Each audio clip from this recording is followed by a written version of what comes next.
Bienvenue dans OK Podcast, l'émission qui gratte là où ça chatouille.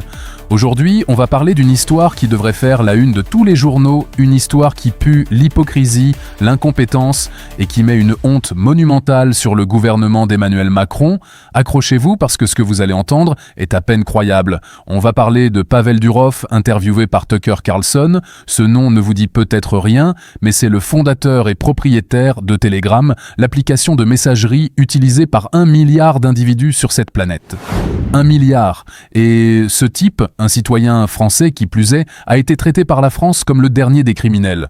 On va décortiquer comment le pays des droits de l'homme s'est transformé en république bananière le temps d'une arrestation digne d'un film. L'histoire se passe en août de l'année dernière. Pavel Durov, en touriste, atterrit tranquillement à Paris. Il comptait y passer quelques jours avant de s'envoler pour la Finlande. Pas de réunion, pas de business, juste des vacances. Mais à peine le pied posé sur le tarmac, surprise, un comité d'accueil l'attend.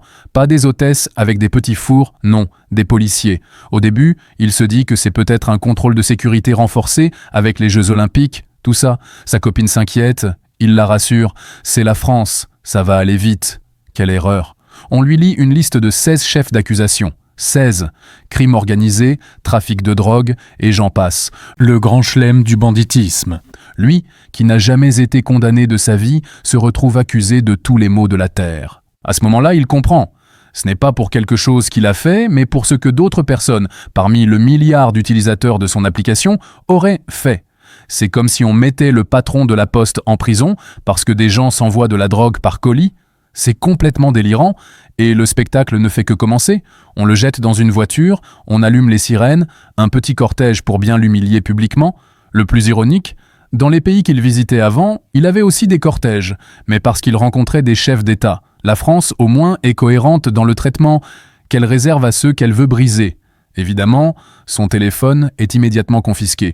Plus de contact avec le monde. Il passe alors 4 jours en garde à vue. 4 jours. Imaginez la scène, une cellule de 7 mètres carrés, pas de fenêtre, un bloc de béton en guise de lit, avec un matelas aussi fin qu'un tapis de yoga, pas de coussin, pas de drap, et pour couronner le tout, une lumière qui clignote en permanence. La porte ? Solidement verrouillée. Ils appellent ça une garde à vue, j'appelle ça de la séquestration en solitaire. Et pendant ces 4 jours, on l'interroge.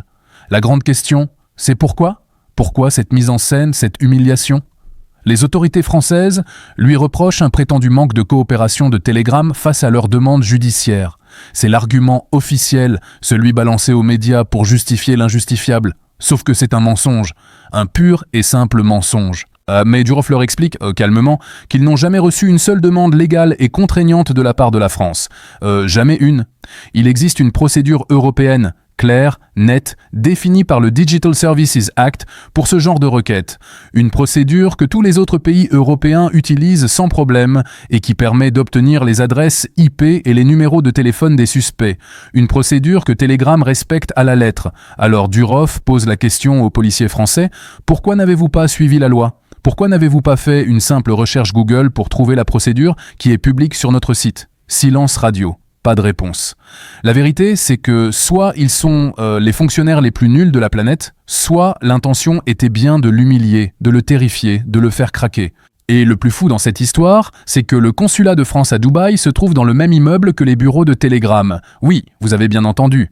Dans le même bâtiment, juste 2 étages en dessous. Durov y allait régulièrement. Le gouvernement Macron n'avait qu'à descendre 2 étages pour lui parler.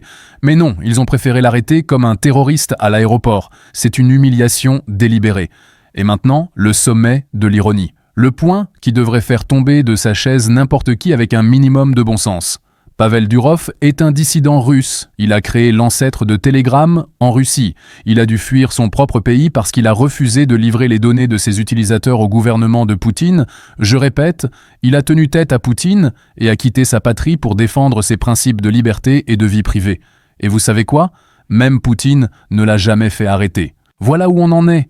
L'homme qui a échappé aux griffes du Kremlin se fait arrêter par la France, le pays de la liberté, de l'égalité et de la fraternité. C'est à vomir. C'est une honte qui rejaillit directement sur Emmanuel Macron et son gouvernement, qui se pavanent sur la scène internationale en donneur de leçons sur les droits de l'homme, tout en utilisant des méthodes de république bananières. Aujourd'hui, 8 mois plus tard, Pavel Durov est toujours coincé en France, sous contrôle judiciaire.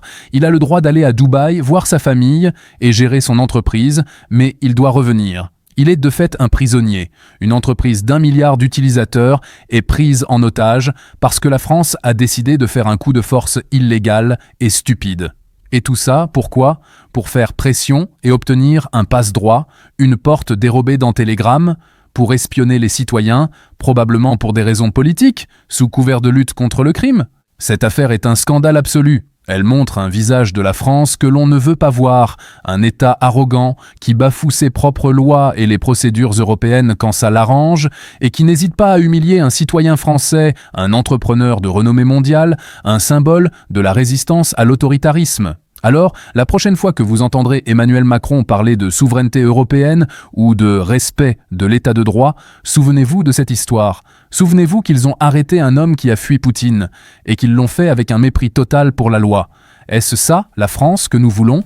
Un pays où le gouvernement peut kidnapper un chef d'entreprise à l'aéroport sur la base d'accusations bidons pour le faire plier ? La question est posée et la réponse fait froid dans le dos. Si cette vidéo vous a plu, si elle vous a indigné, mettez un pouce en l'air, abonnez-vous à la chaîne et activez la cloche pour ne rien manquer de nos prochaines analyses sans concession. On se retrouve très vite pour une autre vidéo. Portez-vous bien et n'oubliez jamais, tout ce qu'on vous raconte n'engage que vous.